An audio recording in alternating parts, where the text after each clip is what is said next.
모임에서 굉장히 알리고자 애를 썼는데도 사실은 주민들이 제대로 알고 있지 못한 부분들이 굉장히 많이 있거든요.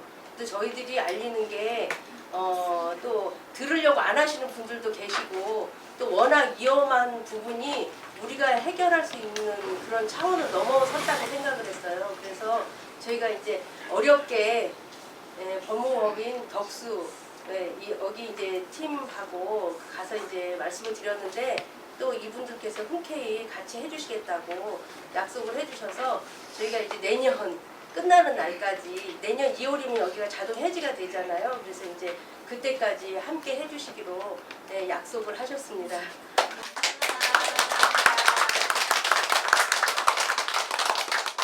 변호사님들 소개는 저기 변호사님들께 스스로 해주시겠다고. 네네. 마이크 안 써도 될까요? 네, 괜찮으시죠?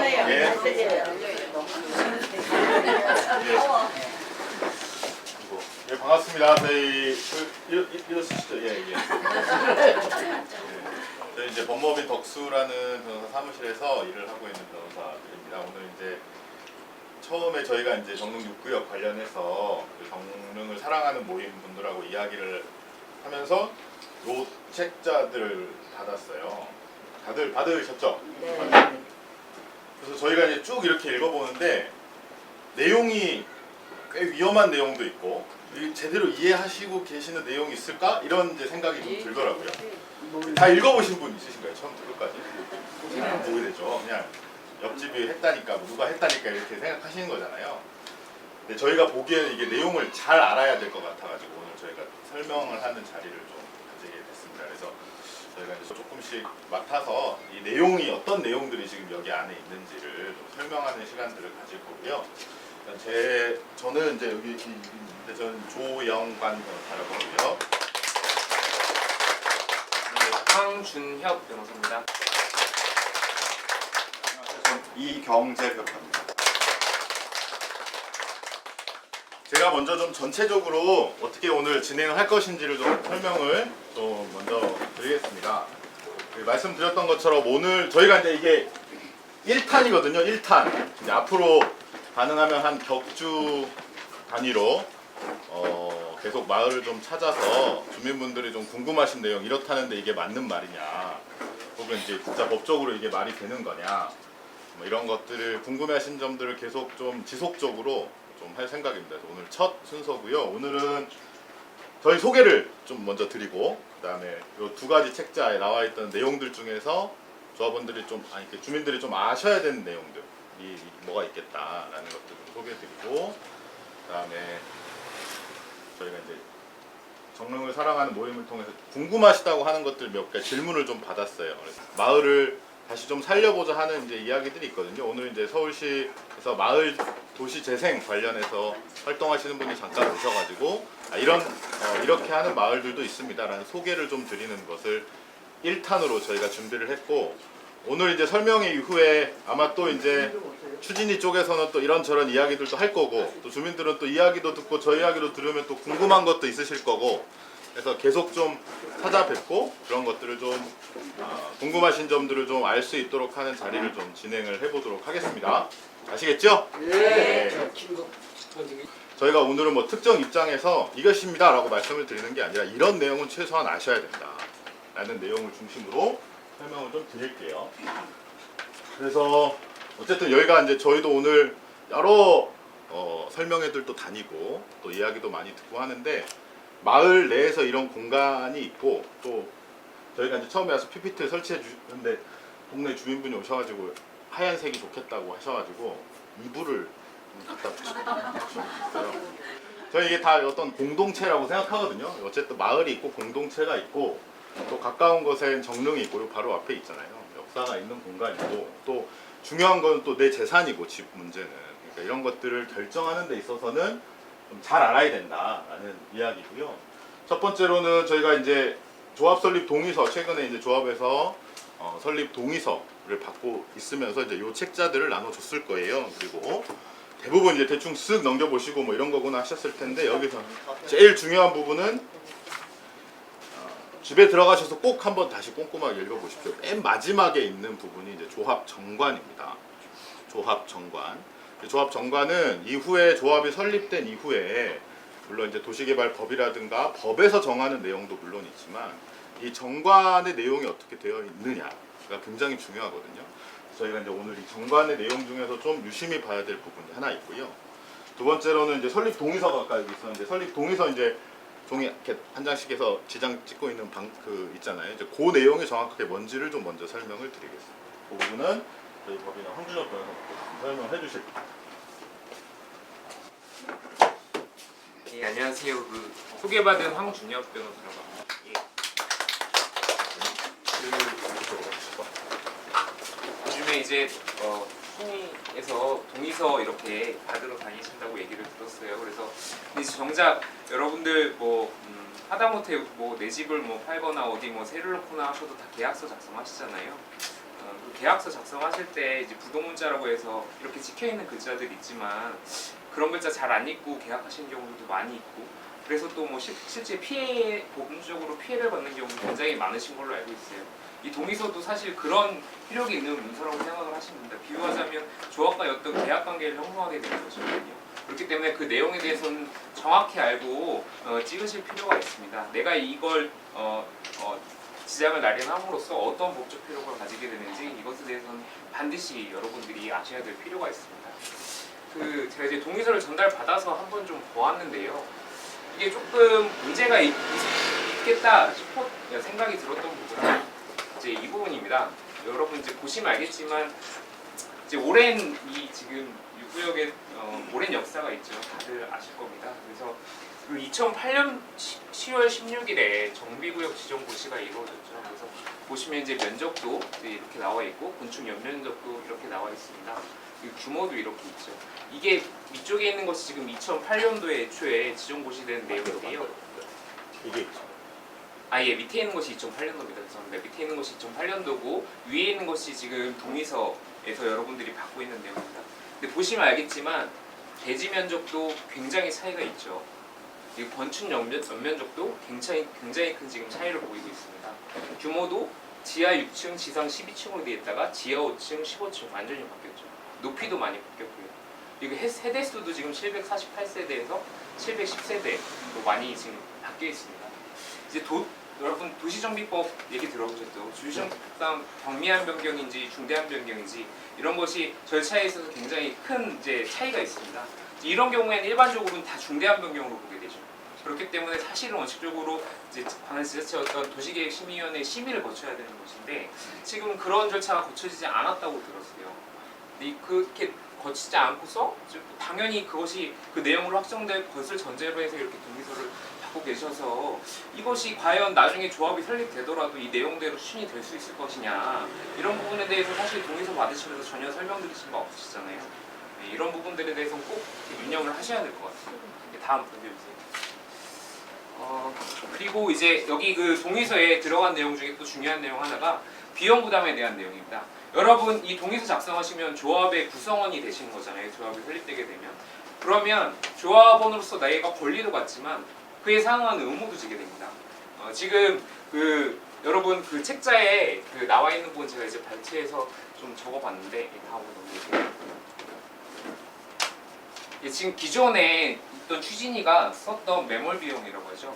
이거 지금 45억이 지금 있고 사용 비용으로 다른 금액 같은 경우는 추정 금액이라고 해서 앞으로 조합이 설립되면 이제 들어가게 될 금액을 이제 감정 평가나 이런 걸 통해서 이제 추정된 금액으로 이제 명시를 하게 됩니다. 근데 이제 45억 같은 경우는 이미 기존 추진위가 사용을 했던 금액이죠. 조합이 설립되면 당연히 이 부담에 대해서 조합원들이 지는 것이고 그 외에도 지금 동의서 작성 단계에서도 여러분들이 이제 다음으로 넘겨주세요. 추진위원회 구성원의 일원이 된다고 해석될 여지가 있기 때문에 그 2017년도에 주민총회 추진위 주민총회가 한 번 있었습니다. 다 알고 계실 겁니다. 거기서 새롭게 의결한 내용이 추진위 구성원이 되면 그 구성에 동의한 토지 소유자가 지분에 비례해서 마찬가지로 종전 추진위의 채무를 인수한다는 내용이 있습니다. 그래서 이런 부분 만약에 설립 무산되더라도 어떤 경제 부담이 생길 수 있다는 부분도 염두를 해두셔야 될 부분인 것 같습니다. 그냥 핵심적인 내용 위주로 설명을 드렸고 다음은 그렇다면 아 이게 좀 문제가 있네. 그렇다면 어떤 식으로 내가 내 의사표시를 처리할 수 있지? 이런 부분에 대해서 저희 법인의 이경재 변호사님께서 한번 설명을 해주시겠습니다. 네, 안녕하세요. 이경재 변호사입니다. 너무 더우시니까 저는 일단은 좀 빨리빨리 말씀을 드리는데요. 동의서 내용은 다 들으셨을 텐데 앞서도 말씀해 주셨지만 서명을 하고 날인을 하고 근데 보통 여러분들이 인감증명 발급 안 했으면 다시 철회할 수 있는 거냐 하시는데 그런 건 아닙니다. 그러니까 보통 서면에 약속을 하는 것뿐만 아니라 구두로 약속을 하는 것도 결국에는 어떤 약속이거든요. 그래서 그런 부분에 있어서 철회를 한다는 건 굉장히 제한적이고요. 분명히 그리고 또 동의서를 쓰시고 그리고 자필로 적으시고 지장 날인까지 하시고 또 신분증 사본을 제출하신 걸로 아는데 그렇게 되면 그건 굉장히 강력한 효력이 있는 거고요. 그리고 또 제가 듣기로는 인감증명을 내지 않았으면은 뭐 효력이 없는 거 아니냐 그렇게 생각하실 수도 있는데 그게 사실 법이 바뀌었어요. 그래가지고 지금은 신분증 사본도 되고 신분증 사본도 심지어 신분증에 있는 사진을 찍은 요즘에 사진으로 많이 하잖아요. 그것도 신분증 사본으로 효력이 인정이 됩니다.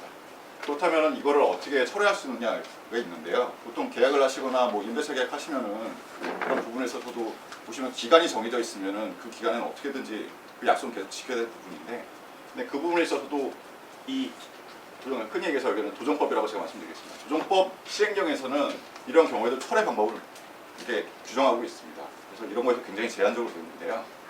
그래서 보통은 이렇게는 신청하기 전까지는 되어 있지만 그렇지만은 굉장히 엄격하게 철회 방법이 되어 있어요. 그래서 뭐 30일까지만 철회할 수 있다, 뭐 그래가지고 뭐 30초에 철회할 수 있다 이 부분을 설명을 드리면 일단 동의를 하시면은 30일이 지나면 철회를 하실 수가 없습니다.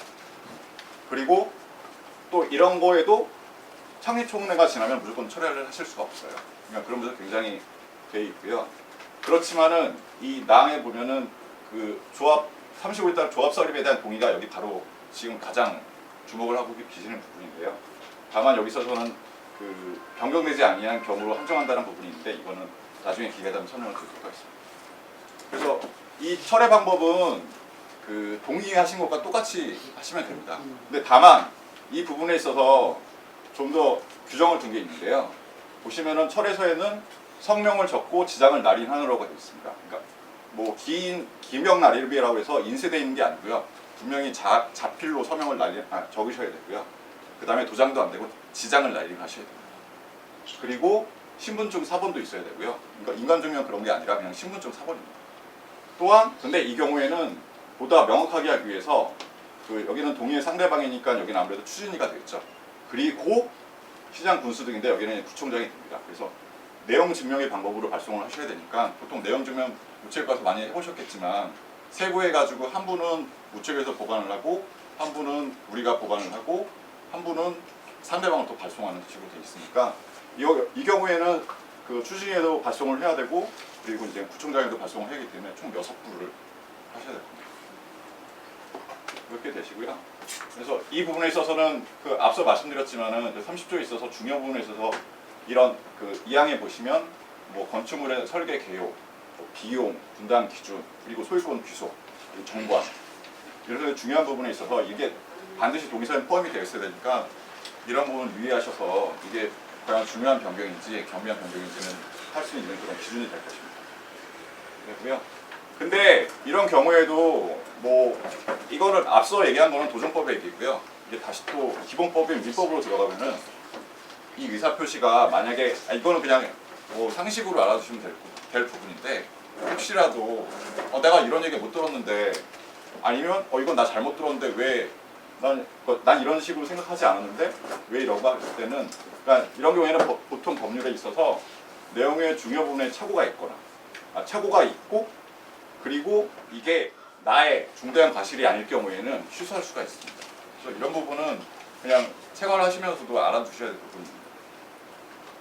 그래서 이 부분에 있어서 앞서도 말씀드렸지만은 이게 만약에 중대한 변경이라면은 이 성북구 도시계획 조례에 따라서 그 도시계획심의위원회 심의 절차를 거쳐야 됩니다.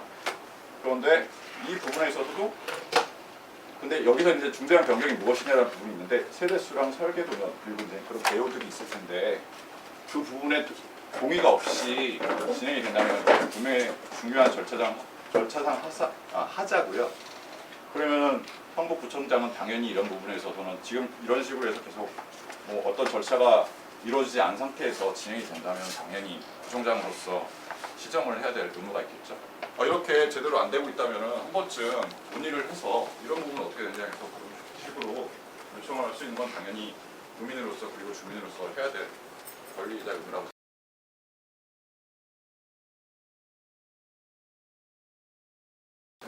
혹시 요 도면 기억나십니까?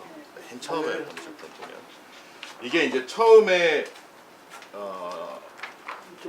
2008년도에 이제 시행계획 정비 인가 받으면서 그때 나왔던 문화재하고 관계 없었어요. 예, 문화재와 관계가 없을 때였고 이때만 보더라도 동하고 동 사이의 간격이 요즘 아파트하고 달리 굉장히 넓었지요. 요 사이에 사색의 정원, 뭐 갤러리 정원 이러면서 폭이 굉장히 넓었고 층고도 굉장히 높았습니다. 굉장히 높았고 설계도면상으로 보시면 문화재 구역하고의 사이가 불과 10m에 불과해요. 10m. 여기 위에 이제 순환도로하고의 경계도 사실상 거의 차이가 없었죠. 근데 이게 대한민국의 행정기관에서 정릉 6구역 재개발 내용으로 알고 있는데요. 이게 변경된 바가 없어요, 지금.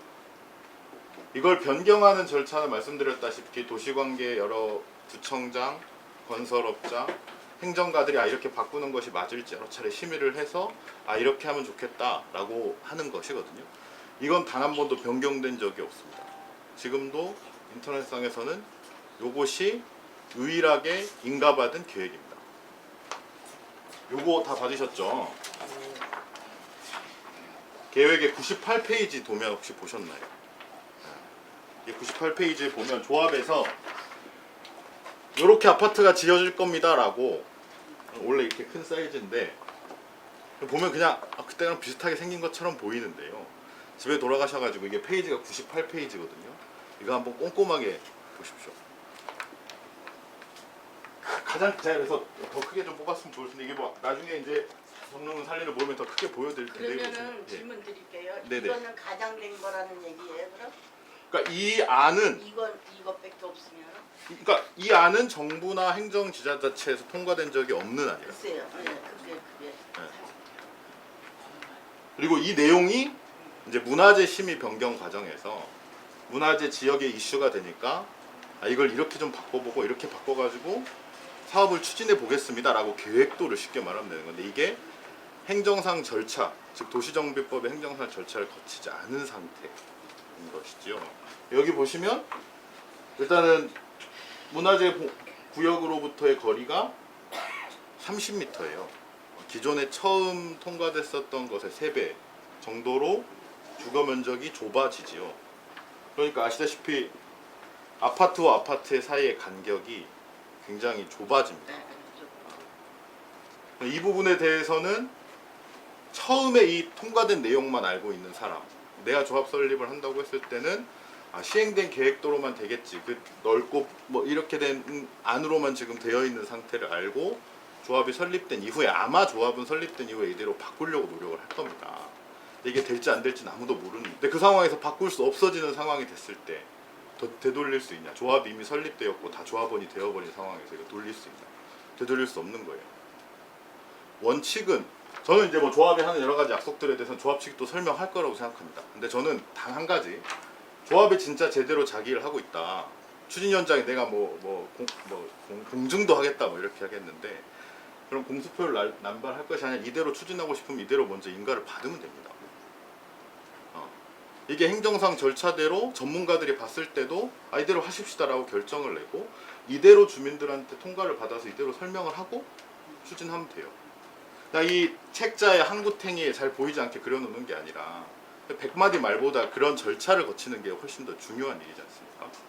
그걸 먼저 말씀드리고 아까 이제 뭐 인감도 아니고 설립 도중에서 지장만 찍은 건데 이게 나한테 어떤 뭐 책임 있는 것도 아니고 나중에 뭐 좀 처리할 수도 있고 할 수 있는 거 아니냐라고 질문을 하셨던 부분들은 앞에서 이제 설명할 때 말씀드렸습니다. 도시정비법 계획이 예전에는 인감도 청구하고 이런 내용들이 있었는데 다 이 건설업 하시는 분들이 이제 처음에 계정들 보면 그래요. 뭐 인감도장 잃어버린 사람들 많고 그런 핑계들을 대지만 사실 이제 사업하기 편하게 하기 위해 사업을 추진하기 편하기 위해서 지장이나 신분증 사본도 그와 준하는 효력을 갖는 절차로 보고 있습니다. 인감도 안 띄워줬고 아무것도 안 띄워줘 그냥 도장만 찍어줬는데요. 어쨌든 지금의 도정법상은 그것이 조합 설립에 동의하는 행위이고 기존의 조합 설립 동의 절차에서 인감을 증거했던 것 같은 효력입니다. 이건 이제 제가 간단히 말씀드렸던 거고요. 위원장이 공정까지 선다는데 확실하게 확실히 뭐가 확실한 게 있겠냐. 아까도 말씀드렸던 것처럼 법령 조합이 한번 해산되고 나서 새롭게 사업을 추진하는 사람이 해야 될 일은 이렇게 사업을 해가겠다라는 일을 잘 보이지도 않고 제대로 설명하지도 않으면서 동의서를 받는 게 아니라 이대로 사업을 진행하겠습니다라고 행정기관의 변경 절차를 밟아가면 돼요. 그래서 변경이 되면 전문가들이 이대로 하면 되겠다. 빨리 크게 인쇄해가지고 주민들한테 이렇게 우리가 아파트 지을 겁니다. 그렇게 소개하면 되는 것이죠. 그런 거 안 하고 그냥 되는 사업입니다. 제가 뭐 1+1 뭐 마트 간 것도 아닌데 뭐 그렇게 하겠다. 이런 공수표가 중요한 게 아닌 것이죠. 결국 재산을 결정하는 일이니까요.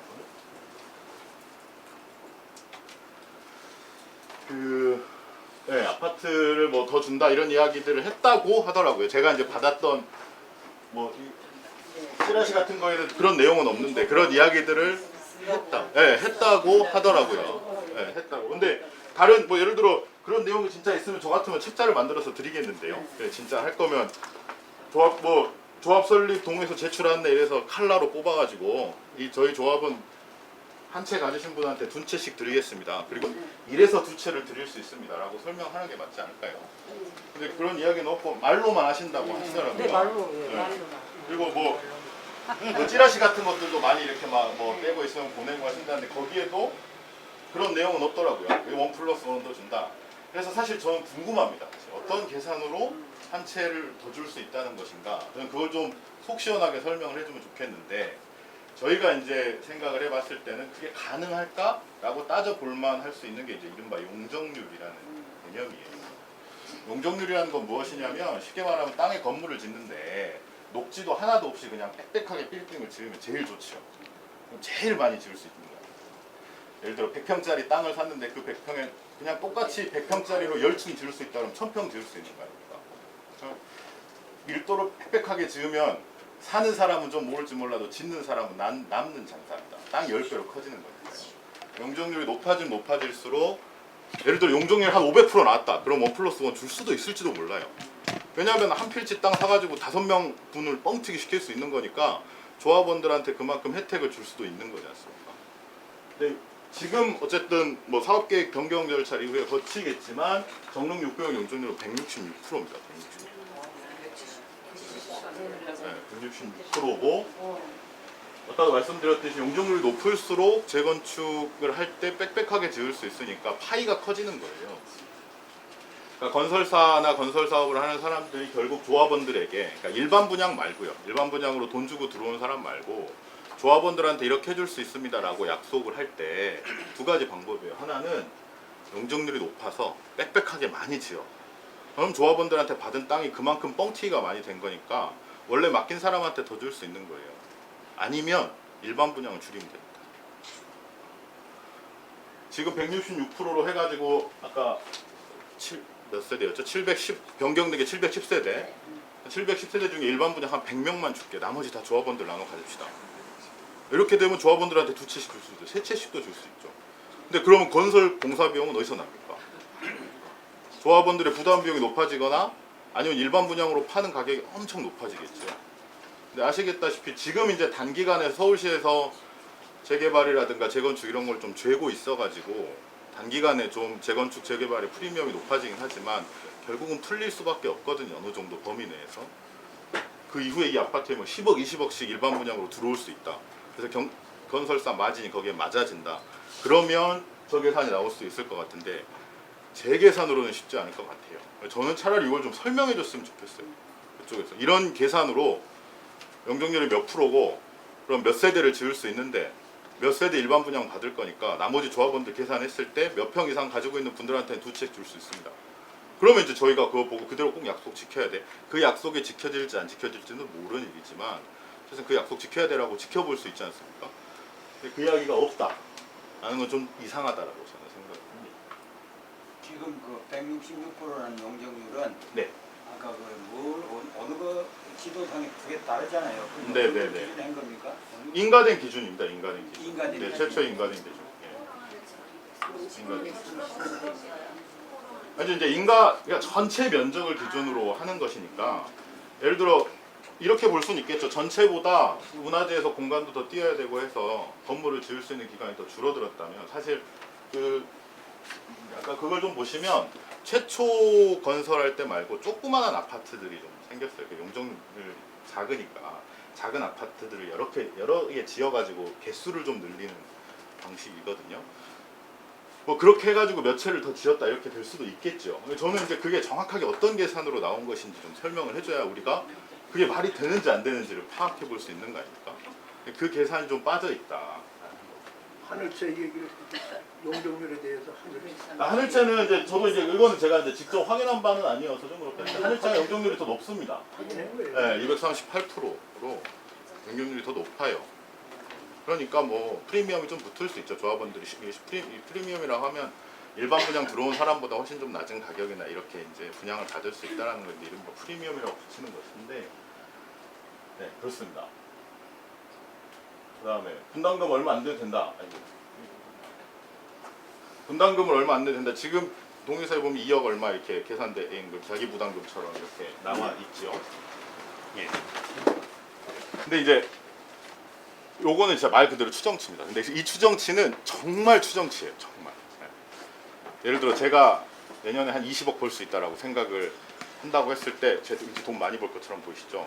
저는 그렇게 이야기할 수 있죠. 제가 내년에 벌지 안 벌지도 모르죠.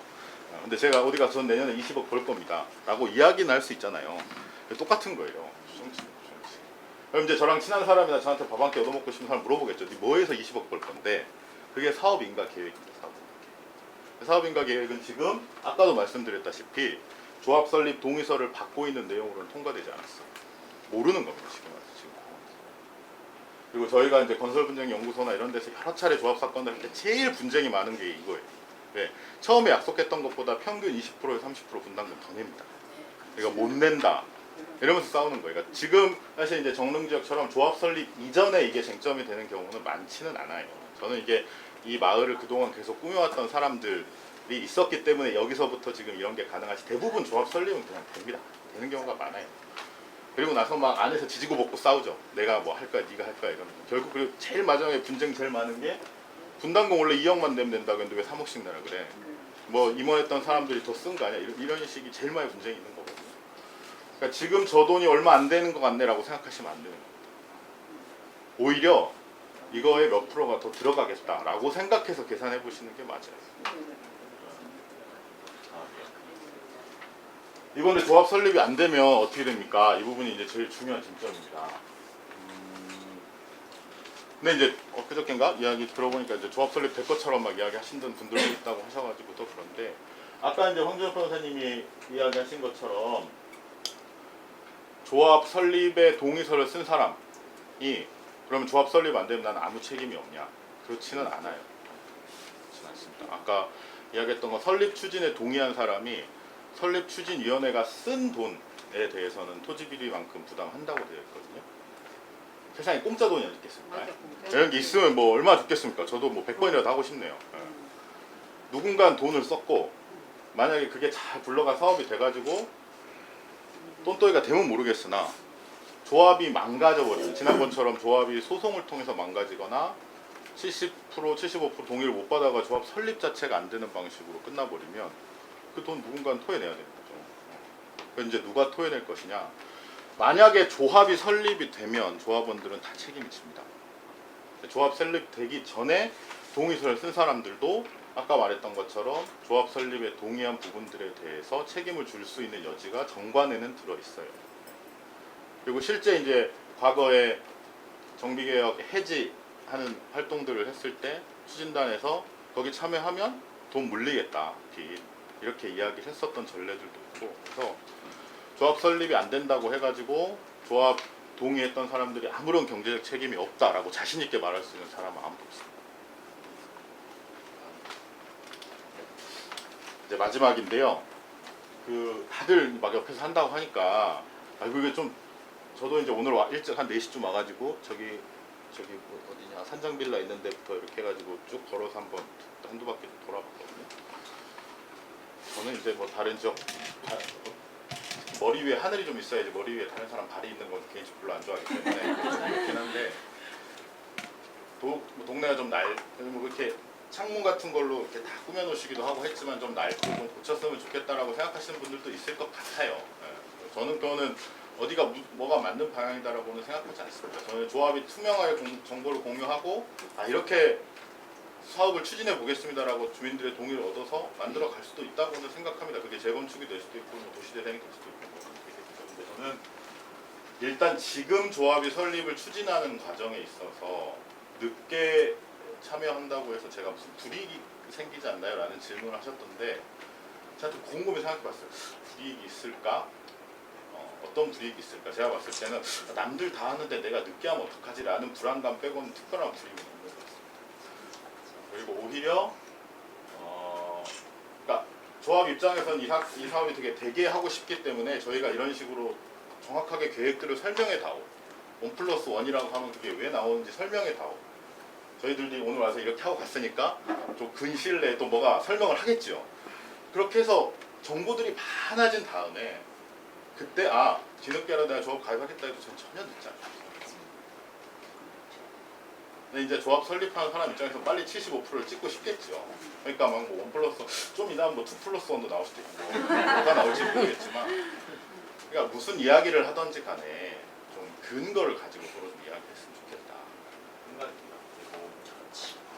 저는 이제 뭐 많지는 저는 뭐 집도 없습니다. 집 뭐 여기 있는 단독주택 같은 걸 아직 소유하고 있지는 못하고요. 네.